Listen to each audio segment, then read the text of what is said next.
Hi guys! Welcome back sa aking YouTube channel. Nandito tayo ngayon para i-check ang 2026 Honda HR-V VCVT. Kung naghahanap kayo ng sasakyan na sporty ang itsura, premium ang features at loaded sa safety technology, panoodin nyo ang full walk around na ito. Simulan natin sa harapan, mapapansin agad ang sporty at modernong disenyo ng Honda HR-V. Naka full LED headlights na ito kasama ang LED daytime running lights o DRL. Meron din itong LED fog lights para mas malinaw ang visibility sa gabi at sa masamang panahon. Sa harap naman makikita ang sporty chrome front grille na nagbibigay ng premium at eleganteng dating. Pagdating sa gilid, mapapansin ang sleek at couple-inspired na body design ng HR-V. Meron itong 18-inch alloy wheels na may R18 tires, may power adjustable at power folding side mirrors din na may integrated LED turn signals.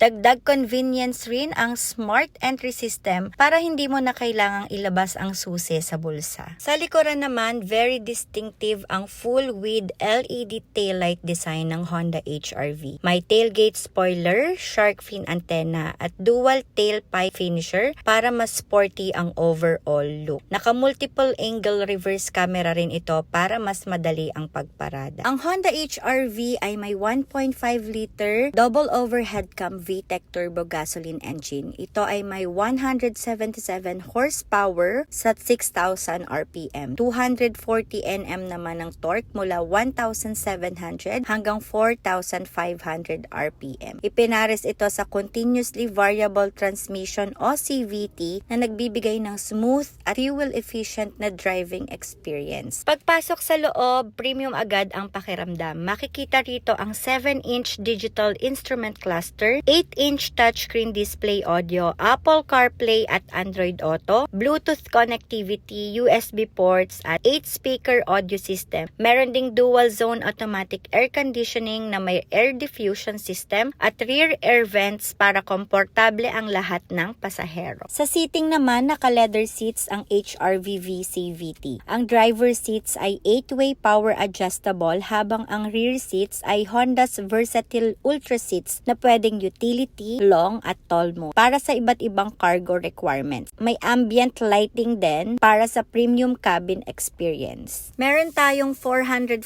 liters na cargo capacity at dahil sa flexible Ultra seats, mas marami kayong maikakarga para sa family trips or negosyo. Isa sa pinakamalakas na selling point ng Honda HR-V ay ang safety features nito. Equipped ito ng Honda Sensing Advanced Driver Assistance System, mga features na tumutulong para maging mas ligtas at mas relaxed ang biyahe. Sa kabuuan, ang Honda HR-V VCVT ay isang sasakyan na nag-aalok ng sporty design, turbocharged performance, premium interior at advanced safety features. Kung nagustuhan nyo ang walk around na ito, huwag kalimutang i-like, i-share at mag-subscribe para sa mas marami pang car reviews at automotive content. See you on my next vlog!